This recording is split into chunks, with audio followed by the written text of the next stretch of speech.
Buenas noches. Hoy vamos a disfrutar de una película que está en una línea distinta a las últimas que hemos visto en este programa, porque estábamos en una línea amable, en la que las películas eran gozosas de ver, por la temática misma también, y en este caso la película de hoy es un golpetazo, es como un puñetazo en la cara, lo fue en su día y sigue siéndolo hoy, sobre uno de los problemas más graves de la sociedad occidental actual, que es el alcoholismo. Lo era en los años 60 cuando se hizo la película, lo era en los años 40 cuando se hizo la primera gran película sobre esto, Días sin huella, y lo sigue siendo actualmente, aunque mezclada con otras sustancias. La película es una película maravillosa del año 62 de Blake Edwards. Luego hablaré de él. Siempre ha pasado por ser un director de comedias, un famoso director de películas siempre, digamos, vinculados al mundo de la risa, y como Billy Wilder o como otros muchos también tiene películas muy serias, y esta es una de ellas.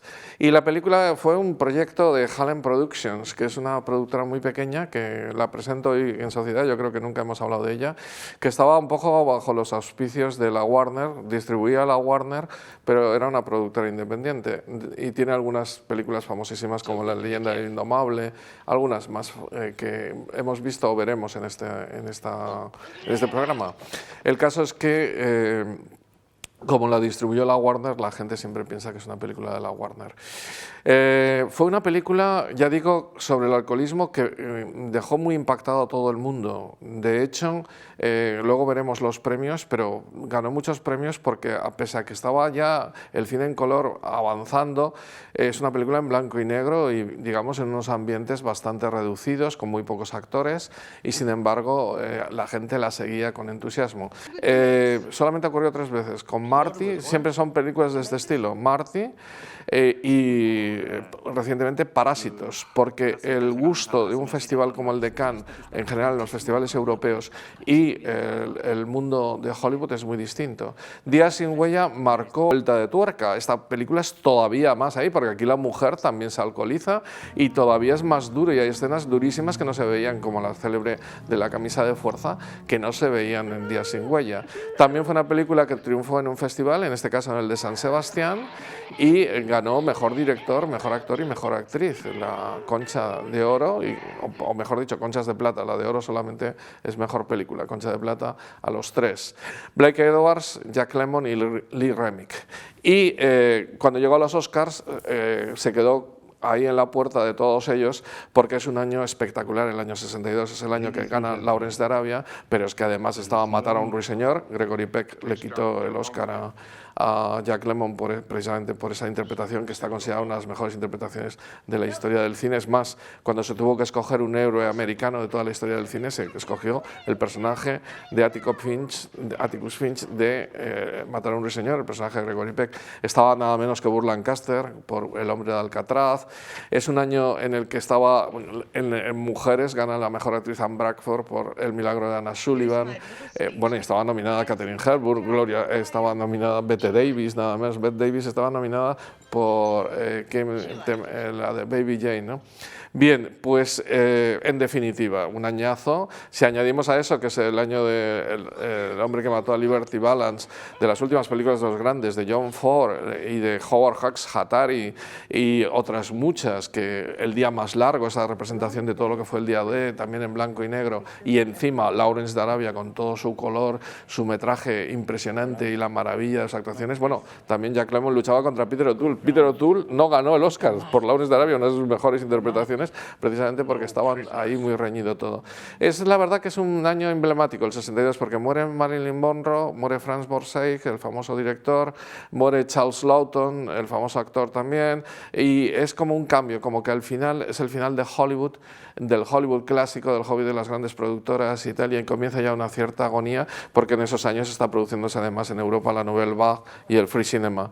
En la historia del cine es un cambio interesante, principios de los 60. Bueno, pues en medio de todo eso, todavía en blanco y negro, está esta maravillosa película que se llama Días de vinos y rosas, que por cierto, lo voy a leer porque son unos versos de Ernest Dowson. Ernest Dowson es conocido también por ser el creador de los versos de Lo que el viento se llevó. Es un autor inglés, norteamericano, medio inglés, estudió en Queen's College en Oxford y luego se volvió a Norteamérica y murió a los 30 y pocos años de alcoholismo, precisamente. Tiene la siguiente, el año 1900, de 1867 a 1900. Y los versos son, dice así: no son largos los días de vinos y rosas, de un sueño hermoso. Nuestro camino emerge por un tiempo, luego se cierra en un sueño.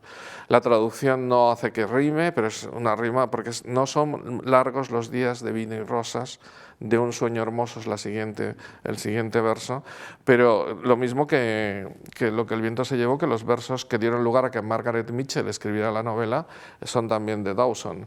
Bueno, pues este poeta nos lleva a esta idea. Bueno, antes voy a decir otra cosa. No era un proyecto en principio de Blake Edwards, era un proyecto de John Frankenheimer.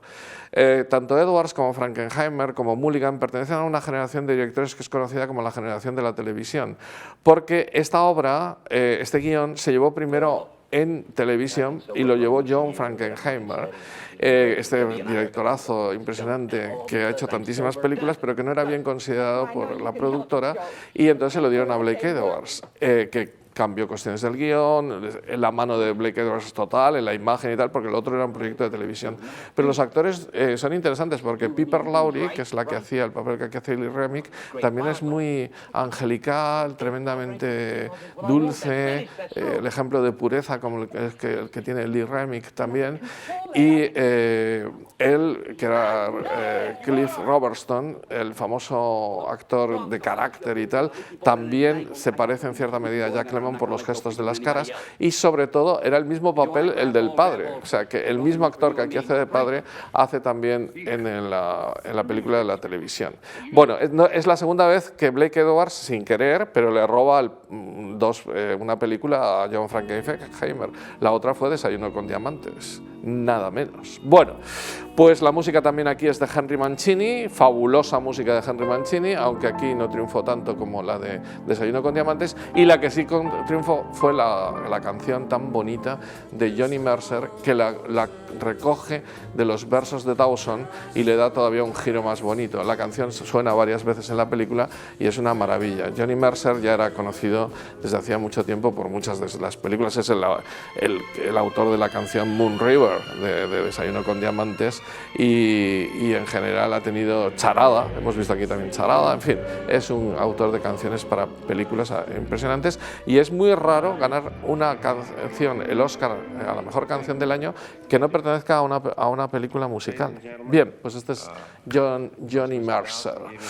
Y una vez que hemos visto esto, vamos a centrarnos en la película. Es una película que ha visto poca gente, he podido verlo estos días cuando decía que la íbamos a poner, y por lo tanto no voy a desvelar el final, con lo cual me voy a tener que restringir un poco para ir ceñiéndome a algunas escenas que no desvelen del todo. Sí que desvelar que los dos se alcoholizan pues es fácil porque es la mitad de la película, pero esta es una película en la que hay tres personajes. Es una película de amorío entre, digamos, el típico trío, solo que el tercero es una botella. Es él, ella, que se aman, se quieren un montón, y la botella, a la que ama tanto él como ella al final, ¿no?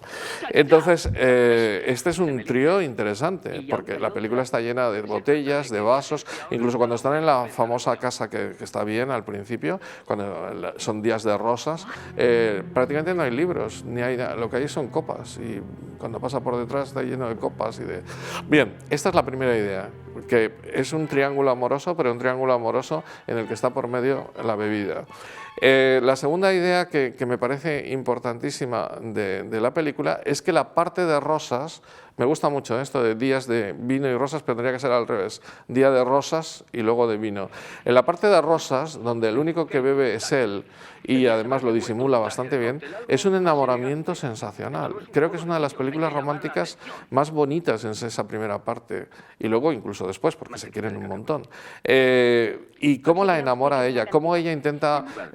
tiene resabios un poco del apartamento, ¿no? Porque ella le intenta decir que no se acuesta con su jefe, que es una angelical criatura y tal. Él también intenta dar una imagen, cómo le mira en el restaurante, es una imagen de enamoramiento, al mismo tiempo de dar una imagen buena de sí mismo. Y todo lo que es... Ah, bueno, por cierto, tiene otra cosa muy semejante al apartamento, que son los ascensores. Hay al principio una escena que coge el ascensor que se parece a las escenas del apartamento. Por cierto, no sé si lo sabían, no sé si lo dije el otro día, pero Jack Lemmon nació en un ascensor en el hospital. Ya su madre no llegó a tiempo y dio a luz en el ascensor del hospital, quizá por eso aparecen tantos ascensores en su vida. Esto es una broma, porque no creo que él dependiera de él en modo alguno, pero en general sí que se parece mucho a la película El apartamento y todo lo que es el mundo de esa comedia romántica, simpática, en la oficina, etcétera, etcétera, etcétera. Bueno, esa parte de las rosas es muy buena y además tiene que ver también con un preámbulo a que el mazazo va a ir llegando más tarde y peor todavía. Otra cosa importantísima de la película, hay escenas que son clave y que tienen una clave para entender después lo que sucede. Por ejemplo, esa escena tan wellesiana que parece sacada del Cuarto Mandamiento en la escalera, con la conversación de todos los vecinos sobre las cucarachas, que tienen fácil solución parece ser y tal, pero nadie quiere tomar la iniciativa, tiene que ver con toda un mensaje que luego lo veremos a lo largo de toda la película con respecto al alcoholismo y con respecto a todo lo demás. Las frases son, no hay frase banal, en todos los guiones de Blake Edwards no hay frases banales, pero en este caso menos todavía, porque cada frase quiere decir un montón de cosas. La primera vez que ella dice me invitas a una copa es precisamente por el trauma que ha sufrido con su padre, que han llegado allí los dos recién casados y le ha pegado una bronca. En general, todo lo que es las conversaciones entre ellos, cuando él descubre que ella empieza a beber, es cuando dice, creo que había una tercera botella. Y no tendría que decir más, lo repite dos veces que quizá es demasiado redundante. Tenía que dejarlo así para espectadores inteligentes. Ella está al fondo y él dice, creo que había una tercera botella por aquí. Bien, botella que se ha ido tomando ella, porque ella se va, digamos, alcoholizando de un modo mucho más sutil. A él le vemos continuamente hacerlo, ¿no? Y a ella, sin embargo, la vemos que por amor toma las primeras copas para no dejar solo a su marido, para participar de sus fiestas, y va de salto en salto, y por eso es todavía más tremendo y más dramático, porque siendo una cría tan maja y tan buena y con esa pinta angelical, pues va cada vez yendo más hacia esto, ¿no? Bien, todas las cuestiones que tienen que ver con las frases son francamente buenísimas. Luego hay todo un asunto de imagen, que es el deterioro, tanto en la casa, cómo pasan de esa casa bonita a otra casa más deteriorada todavía, y al final la casa en la que están es horrible, y la pinta. En esto hay una escena que no me resisto a decir y que me parece fundamental, porque todo el mundo sabe que Jack Lemmon está alcoholizado, que es cuando él se da cuenta, va por la calle tranquilamente, va a entrar a tomar una copa y de repente se mira en el espejo de una, en realidad es el reflejo en un escaparate, y se da cuenta de la cara que tiene. Una cara además todavía no demasiado, digamos, tremenda, pero ya es la que se ven los signos del alcohol, y entonces se da cuenta. Y la escena siguiente, en la que se lo dice a su mujer y la pone a ella también delante del espejo, es que somos alcohólicos y por eso no nos engañemos, por eso no nos dan trabajo, por eso es una correlación de dos escenas, una de exterior y otra de interior, absolutamente impresionantes. Y por en medio está la hija, que es una aglutinante. A la hija en ese momento la saca para poder hablar con su mujer. La hija al principio es parte impresionante de su amor y cómo está de bebé y tal, cómo la cuidan y cómo tal, y luego empieza a ser el único aglutinante, y en las escenas finales, que no voy a relatar, también tiene un papel pasivo importantísimo. Bien, cómo van saliendo también imágenes de licor, bar, reflejos en una ventana, en un tal, de tal manera, llamadas cuando él está ya medio borracho buscando una copa y va buscando detrás del lago que ahí pone licor, y, en fin, todo ese tipo de cosas están sutilmente, y no digo nada más, pero fíjense en la ventana, lo que significa la ventana, y la ventana en la escena final. Es una maravilla de cómo puede emplear pocas cosas, porque no aparecen demasiadas con ese ritmo, ¿no? Y lo mismo que hay aglutinantes como la hija, hay detonantes. El padre es un detonante, el padre es tan rígido, el padre de ella, que en esa escena que he relatado antes, con la infancia tan dura que ha tenido, que nunca es suficiente, su hija nunca será suficientemente buena, ni se casará con una persona suficientemente buena, y al final casi la empuja sin darse cuenta de todo eso. Está muy bien narrado el tema de que hay otras sustancias que pueden reflejar un cierto adicción, por ejemplo, toda la escena del chocolate, de cómo ella solo toma chocolate y tal, en la que, digamos, de alguna manera prevé que puede caer en una adicción porque le encanta tanto que... Y también una cosa que el director yo creo que no lo pretendía porque es de la época, pero que a nosotros nos puede hacer reflexionar. Es una película en la que se fuma un montón. Aparecen escenas, pero fumando a todas horas. Es más, en la escena de Alcohólicos Anónimos está todo el mundo fumando y está llena de humo y llena de tal. Era lo que se hacía en aquel entonces, porque la gente fumaba a todas horas y en las películas y en todas partes. Es difícil ver a Humphrey Bogart sin un cigarrillo en la boca. Pero visto desde ahora, dices, joder, algunas adicciones eran claramente ¿no? narradas y vistas y sufridas, y había otras adicciones como la del tabaco, que no te lleva a tanto como el alcoholismo o la droga, pero que de alguna manera estaba allí. Y es curioso, porque la película está llena de humo, llena de cigarrillos. Bien, he dicho de otras adicciones porque yo creo que estas dos películas, Días sin huella y Días de vinos y rosas, son las películas emblemáticas de las adicciones, aunque después ha llegado otro intento de acercarse cuando un hombre ama a una mujer, la recordarán, ¿no? Andy García y Meg Ryan, o Living Las Vegas con Nicolas Cage, en fin, hay cientos de... Bueno, cómo tratar el alcoholismo hay cientos, y de la droga ya ni te cuento, pero ninguna llega a tener esta muestra tan dura en una pareja tan normal, y ya digo, con una chica tan angelical, etcétera, ¿no?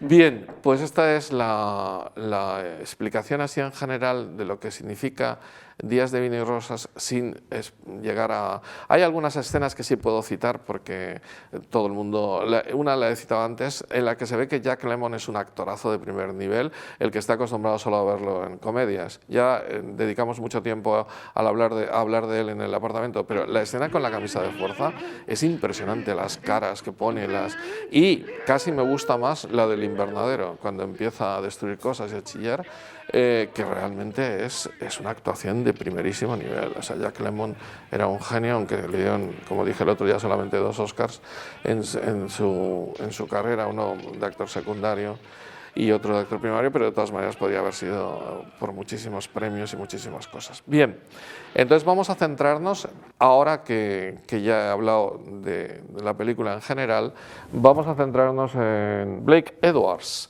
Blake Edwards nació en Oklahoma, en Tulsa, esa ciudad que tiene tanto petróleo y tal, pero Oklahoma, que antes es territorio indio, un sitio perdido y tal, y sin embargo consiguió llegar al mundo del cine prácticamente de rebote, porque él lo que le gustaba era escribir, y una novia de estas de juventud que tuvo le habían pedido un guión para la radio, y él lo vio y le pidió a ella que se lo arreglara, y lo arregló de tal modo que el tío de la radio, cuando lo vio, dijo: esto es un guión de primer nivel, y lo contrató. Trabajó primero en la radio, luego trabajó en la televisión, y de ahí fue cuando saltó al cine, de tal manera que es un director con muchísimo recorrido, y siempre ha sido un director que ha tenido muchas películas de comedia, más que Billy Wilder. Billy Wilder tiene una etapa tremendamente vinculada al cine negro, él no la tiene, pero son comedias de muchos estilos, de tantos estilos que es difícil, porque tiene comedia romántica, como puede ser Desayuno con diamantes, ¿no? Pero tiene comedia aventurera, ¿no? Tiene todo tipo de comedias. La comedia, por ejemplo, aventurera en La carrera del siglo. La comedia hilarante total, quizá en la película que más fama le ha hecho, que es El Guateque. De comedias románticas tiene también Vacaciones sin novia, que es una película absolutamente también entre hilarante y romántica. Las de policía son la tira, porque tiene 7 panteras rosas. Él es el inventor de la pantera rosa, Rosa y por lo tanto de todo lo que significan las películas de la Pantera Rosa, pero yo he contado hasta 7. Luego tiene una famosísima que no tiene nada que ver con la serie que luego se llamó así, de Dick Van Dyke, que es Diagnóstico Asesinato. Del oeste, Dos hombres contra el oeste.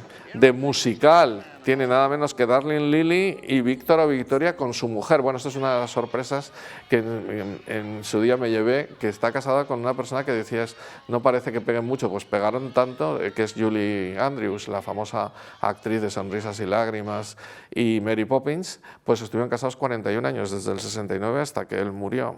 Y fueron muy felices además. Bien, y tiene también en el mundo militar una pequeña joya que se llama Operación Pacífico, en realidad se llama Operación Petticoat, con un Cary Grant hilarante, en fin, una película realmente sorprendente. Y en los años 80 empezó a ser tan famoso con todas estas películas que hemos dicho de los 60, 70, bueno, Víctor Victoria también es de los 80, que hizo Mis problemas con las mujeres, Cita a ciegas y Sunset, y luego el 91 una rubia muy dudosa, casi de triunfo en triunfo, aunque algunas de ellas no tuvieron tanto éxito en su día, como Darling Lily, que va de una espía de la Primera Guerra Mundial, que canta, en fin. Y el gran éxito final, que fue la célebre 10, La mujer perfecta, con Bo Derek. Esa película se convirtió también en un paradigma, como muchas de las que él hizo. El gran paradigma del cine de risa hilarante y de lo que es el cine de Peter Sellers, por ejemplo, es El Guateque, que es una película repasada y que, por cierto, le gusta mucho a la nueva generación. Hay algunas de estas películas que se las pones a la nueva generación y no entienden tanto el humor, pero El Guateque sí, se ríen. El personaje del camarero sigue creando la misma hilaridad y ya el desmadre final con el elefante y todo eso. Y, por cierto, tiene uno de los inicios más divertidos de la historia del cine, cuando el tío, que es un extra, es un patoso total y va destrozando. Están haciendo una película que es como Gungadin en la India y pisa para atarse el zapato el sitio este para la explosión y explota todo el atrecho. Bien, todo eso es muy Blake Edwards. Blake Edwards junto con Henry Mancini hicieron pues verdaderas maravillas como Desayuno con diamantes o todo lo que ha sido la Pantera Rosa. Bueno, y como hablé tanto de Jack Lemmon, vamos con Lee Remick. Lee Remick es una actriz que fue un icono en su día, un icono como Natalie Wood, igual. Fueron las dos actrices más icónicas de los años 60, jóvenes, guapísimas, y sin embargo murieron las dos con cierta rapidez. Natalie Wood murió con 43 años y Lee Remick con 55 por un cáncer brutal de hígado y riñones. Empezó siendo de riñón, luchó contra él, dejó de hacer cine 3 años antes y terminó. Pero triunfaron muy pronto. Bueno, Natalie Wood incluso antes, porque ella era una niña casi cuando empezó y cuando ya está en Centauros del Desierto, pues es una jovencita. Lee Remick nació en Massachusetts, pero se trasladó por el divorcio de sus padres a Nueva York.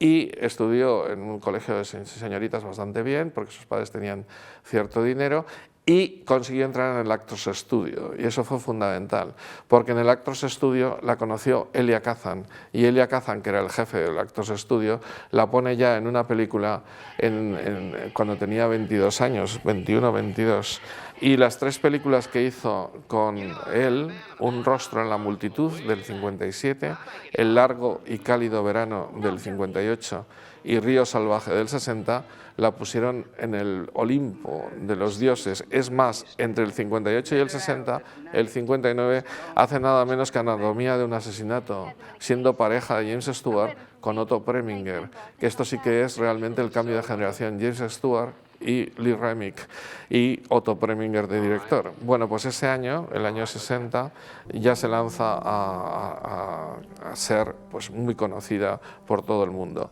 El 62 hace esta, por la que es nominada al Oscar, como sabemos, que se lo llevó a Bradford, lo he dicho antes, gana la Concha de Plata en San Sebastián y se dedica un tiempo a hacer en Broadway Sola en la oscuridad, la célebre obra de teatro que además dirigía también a Arthur Penn, que luego llevará al cine nada menos que Audrey Hepburn, haciendo el personaje de Sola en la oscuridad. Y El detective el año 68 con Frank Sinatra. Es una película muy interesante también. En el año 70 por motivos de su matrimonio se va a Inglaterra y allí hará Casta Invencible, otro peliculón impresionante. Hará la célebre La Profecía, aunque la rodó en Estados Unidos, todavía vivía en Inglaterra, y Tributo. Y el 87 tiene cáncer y muere, como he dicho antes. Ali Remick la recordarán, supongo, por esa icónica imagen que fue portada de la revista Life, una fotografía en color, ya, una nueva generación, con unos pantalones amarillos. De esa época son esos pantalones, ¿no?, pitillo que se llevaban las chicas de los años 60, muy pocos se llevaban, pero bueno, se hacían muchas fotos para dar idea de modernidad. Tiene otra con unos azul celeste, que también fue muy famosa, delante de Gibraltar, creo que está detrás.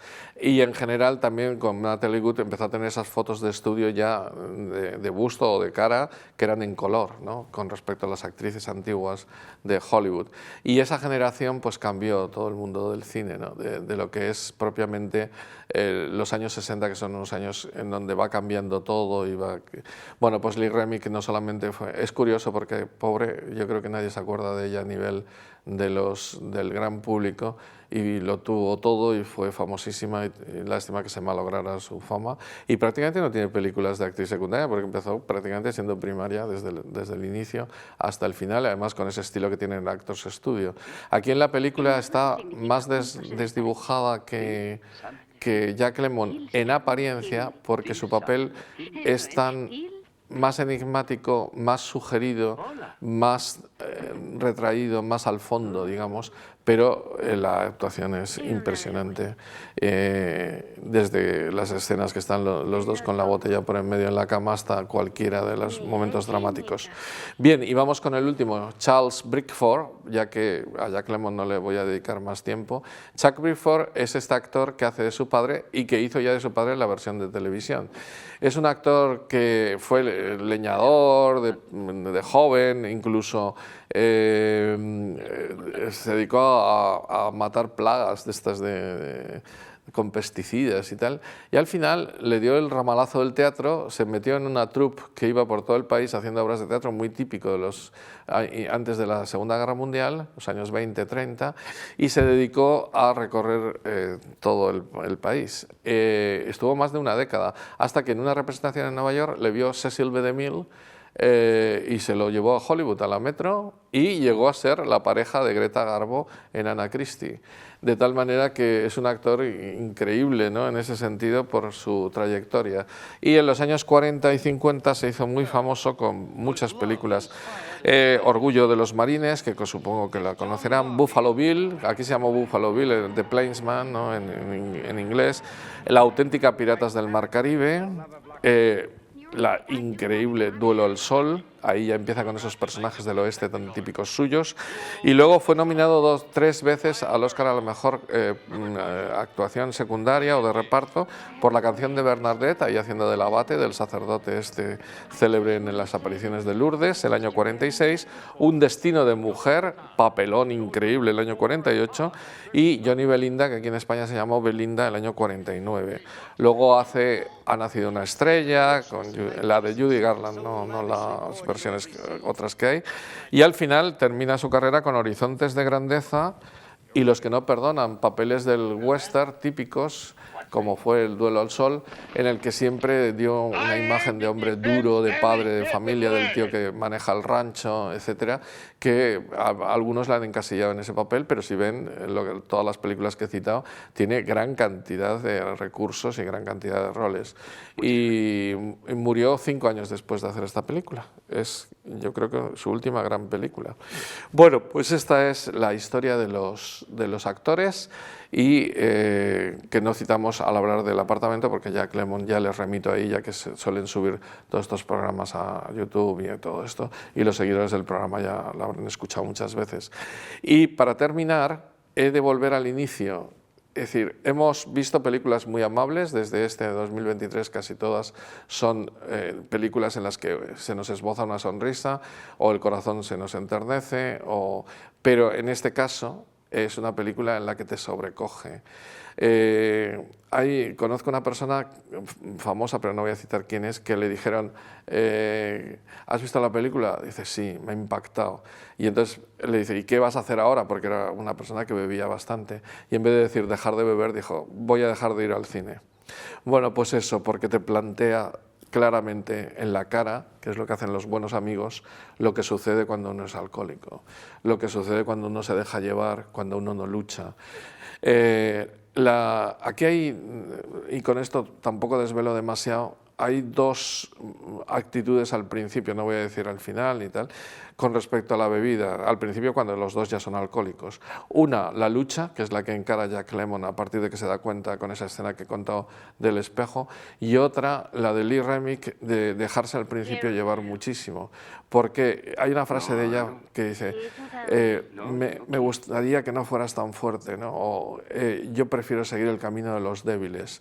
Y esa es en realidad lo que plantea la película. Es decir, sigo el camino de los fuertes, sigo el camino de los débiles, sigo un camino intermedio que no me conduce a ningún sitio. Me deja un personaje adrede, para no desvelar cosas de la película, que es el que hace de Alcohólicos Anónimos, digamos el padrino de Alcohólicos Anónimos. Juzguen ustedes mismos qué hace ese personaje y si es un personaje positivo o negativo. De tal manera que pueden entrelazar con todo lo que es la película cuando la terminen y vean que este puñetazo en la cara, quién lo da, cómo lo da, por qué lo da, y el que sí nos lo da, desde luego, es Blake Edwards, en una película magistral, metida ahí en toda su producción de comedias extraordinaria, que ya nos ha demostrado cómo domina el mundo de la risa, y aquí cómo domina el mundo del amor, con esa primera parte de Rosas, y de la dureza, del drama, en esa parte de Vino. Desde luego, este letrero que figura aquí detrás, o que ha figurado detrás antes, es muy claro, ¿eh? Días de vino y de rosas, más bien al revés, días de rosas y de vino. Disfrútenla porque merece la pena, una de las obras maestras del cine y de Blake Edwards.